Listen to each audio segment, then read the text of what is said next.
Good morning, everyone. I think we'll get started. Good morning. As a quick reminder, before we get going, can everyone please silence their cell phones? I just did that myself, and it's always nice. So good morning. My name is Deborah Stevens. I'm a justice on the Washington State Supreme Court, and I want to welcome you to my hometown. I was born and raised in Spokane and lived here until I joined the Supreme Court in 2008. And before we get started, I do want to acknowledge the Washington judiciary members who are with us. My colleague from the Supreme Court, Susan Owens, is here. And I'll point out that Susan, before she joined the Supreme Court, spent about 20 years in the far western end of Washington in the rainforest. She lived in Forks, where she was a district court judge as well as a tribal judge for two different tribes. From the Spokane Superior Court, we have Judge Harold Clark. He's also the president of our Superior Court Judges Association. And joining him are Commissioner Michelle Reza. I didn't see Rochelle Anderson yet, but I know she's arriving. I think she had to drop off kids this morning. And then also from the Superior Court in Thurston County, which is our county surrounding the state capitol, so gets a lot of extra jurisdiction, is Judge Carol Murphy, and she'll be joining us on a panel here shortly. And then we also have several administrative law judges from the Environmental Hearings Board, and I'd like to welcome Nina Carter, thank you Nina, Kay Brown, great, Joan Macchiora, right? Marchiora. I'll get it right. Joan Marchiora. Okay. And Tom Morrill. Great. Thank you, and we're happy to have the Washington judges with us. Let me just start by saying that you are in a city that is built around water. This area is one of the oldest settlements in the Northwest. Many historians and anthropologists believe that as far back as 12,000 years ago, the tribes and bands of this area centered in Spokane because of the richness of the waters and because of the waterfall.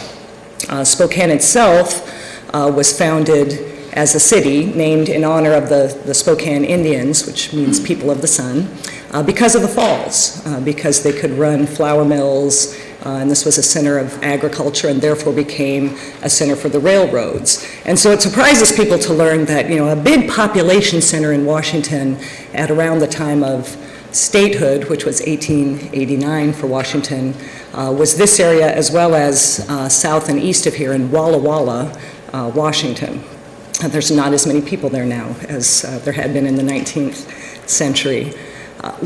Spokane, Washington was the smallest city to ever host a World's Fair and did that in 1974. And the theme of that fair was built around ecology and environmental security.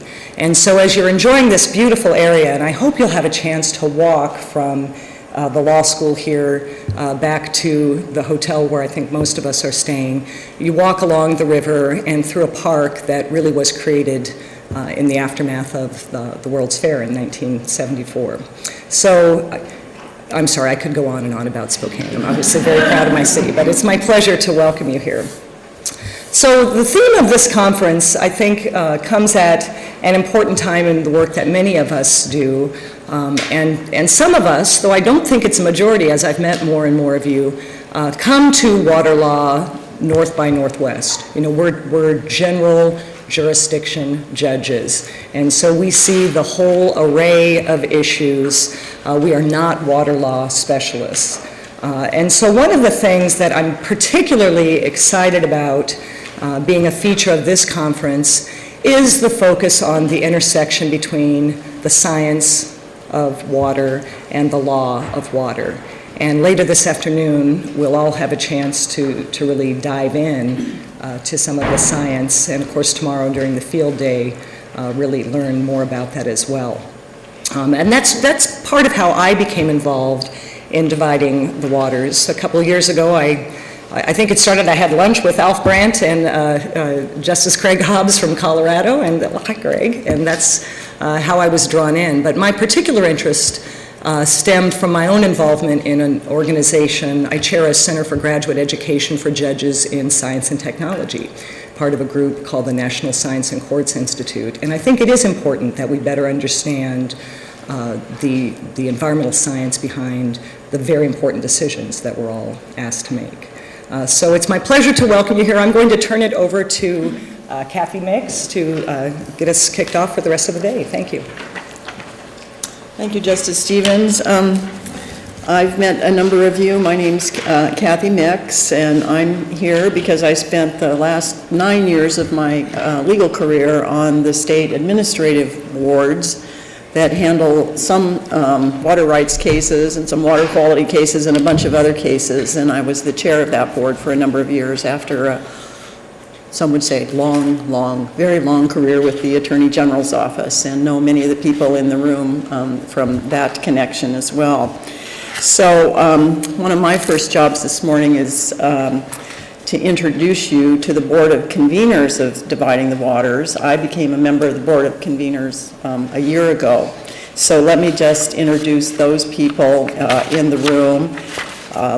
First, Justice Greg Hobbs from the Colorado Supreme Court.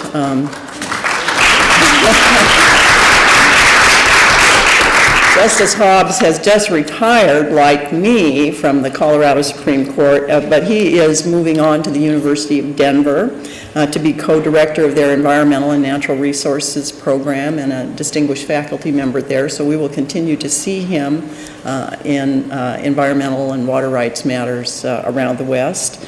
Susan Joseph Taylor from the state of Nevada. She's the deputy administrator. Nevada Division of Water Resources. Justice Ron Roby, where's Justice Roby? Is up there he's with the 3rd District of the Court of Appeals in California. John Thorson, is John here? There's, I don't think I met John last year, and we only know each other through multiple conference calls for the last year, so we still have to catch up. John's been a special master in Arizona, the Eastern District of Washington, on a lot of writing and water matters. And then Judge Eric Wildman, Snake River adjudication, Coeur d'Alene, and now the Coeur d'Alene adjudication. And because Justice Hobbs, like me, has retired and is moving off of the Board of Conveners of Dividing the Waters, we have just asked Justice Ide from the Colorado Supreme Court to join. So she's going to be starting with the Board of Conveners. So if I can give you some advice, make sure your first phone call with them was like mine. I was on the deck of a fly shop about 50 miles up the St. Joe River, but I showed them how committed I was by coming off the river and calling in that day. So I've been asked, in addition to introducing the Board of Conveners, to do a couple of other things. One is to talk about what you can expect today and during the conference. Last year was my first conference at the University of Oregon, and Alf asked me to talk a little bit about what I learned at that conference, and it's pretty simple. I learned, as Justice Stevens just referenced, that you all handle water issues in a lot of different ways. There are going to be people who are steeped in adjudications, dealing with water issues every single day. There are going to be those of you that are in federal court, those of you in state court. Some are going to be triers of fact. Some are going to see water cases on appellate review only once in a while. Some are going to be the final word, like Justice Stevens or Justice Hobbs, the justices we have from the Supreme Courts around the West. So we see these things from all these different perspectives, but I became convinced after last year that even though the laws are different in some of the states and the terminology is different in some of the states, if you really start talking to each other, you will find that there are very common issues, very common problems, and that we are all dealing with some very complex cases in a changing environment around the West, with drought conditions, with growing population, and many other similarities. So search for those commonalities, and I think you will enjoy the conference tremendously. Now, I will admit, and I think this is true of others, that you can be sort of intimidated by some of the knowledge in the room. Justice Hobbs knows a lot about water law. And last year, when I met Judge Wildman, I thought, this is intimidating. But don't be intimidated by your colleagues who have been doing this. They are here because they are committed to the training. They are committed to increasing the knowledge of water law in all the judges that deal with it around the West. So Alf also asked me to talk just briefly about what Dividing the Waters as an organization brings to you and offers to all of you. If you look at their website, the goal that's stated there says that Dividing the Waters prepares judges to apply the law, science, good judgment and wisdom to the adjudication of water-related cases to meet human and environmental needs. So that's what Dividing the Waters is about. And it's not just about this conference, it also provides resources and a network. So sometimes there will be papers done, you will have the opportunity to see who's practicing water law and to engage. So I hope you can do that here today. We'll be asking you where you think Dividing the Waters should go. I think at Friday night at our dinner, we'll be asking for some input from you as to what you think is the best programs or the best things that Dividing the Waters can offer. So with that, keep in mind that you are participants here. We call you participants because we want you to participate. We have tried to organize this so it'll be as interactive as possible. Have questions, raise your hand, and engage, and you will get a lot out of it. So thank you for coming. And I'm going to invite the Washington panel, which Justice Stevens is on, and my other colleagues from to come up. And while they're doing that, Alf has yet further logistics for us. Just a couple of things. Thank you, Kathy. I really appreciate it. I thank the conveners. Really, they're the ones who put this together, who identified and made the choices about how to frame this and how to put it together. So I really want to thank the conveners for all their work on doing this. We've got some resources. All of you have access to the cloud. Everybody has access and found their way onto the cloud. This is a start of materials, but it is kind of, in some ways, almost logistics as much as anything. There are papers on it. We actually have a new paper that will be posted a little later today and will come out formally probably in the next week or two on mitigation strategies. Our Board of Advisors has developed a paper on mitigation strategies across different states, mitigating for water use. And they're fascinating conversation we had at the Board of Advisors to talk about the different ways that states use mitigation to deal with water, and perhaps it's groundwater, surface water, all those kinds of things. That will be up. The other piece is, Kathy asked me to post, we are posting, and we will have some copies of the recent Washington Supreme Court decision, Foster decision. So that will be available. We'll have some hard copies for you as well. Hard copies of the other paper, so I just want to make sure you knew about that. Next thing is Field Day. We've got a rather full bus, so I want to check in and see how many of you are not going to go. So I want to know how many of you are not planning on going. That's okay, because we've got maybe just enough. So I just want to see anybody. Justice Murphy, Judge Murphy, you're not coming, right? Okay. Okay. 2. Anybody else not coming tomorrow? Okay. Judge Clark. Okay, that's good to know. I just wanted to get those numbers, and I think that's about it. Now, Catherine Yetter is our staff from NJC who's here with us these few days, and she's going to come up with some more logistics. That's right. Thank you, Alf.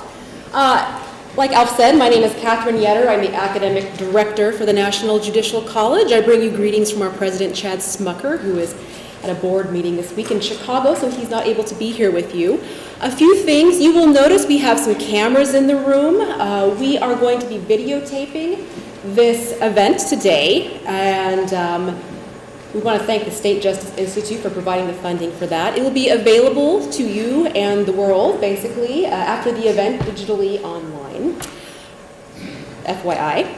Also, in your binder, you will find an evaluation form. We take those very seriously, so please give some thought to it and fill it out and get that turned in to me before you leave on Saturday. Speaking of Saturday, that is when we will disseminate your certificates of completion that have CLE information in them. I know many of you are curious about your CLE hours, so certificates in there. Also on Saturday, I will be handing out reimbursement forms, so please, you're welcome to get those back to me before you go, or you're welcome to email them in or fax them in.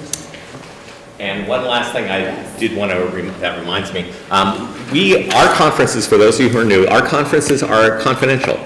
So what's said in here stays in here as much as we can. So we will be filming today. Now that will be public, but it'll be the back of your head for the most part. But I just wanted to tell you about that. That may go public at some point. So what you say that gets videotaped today, we're only doing it today. You may, if you say nothing, you'll never show up. But I just wanted to remind you on that one. John Thorson. Is there Wi-Fi access? There is Wi-Fi access, and yes, and we'll get you the code. It was up here a little while ago. How many else still need Wi-Fi? Just to make sure we get that. Okay, we'll get you home.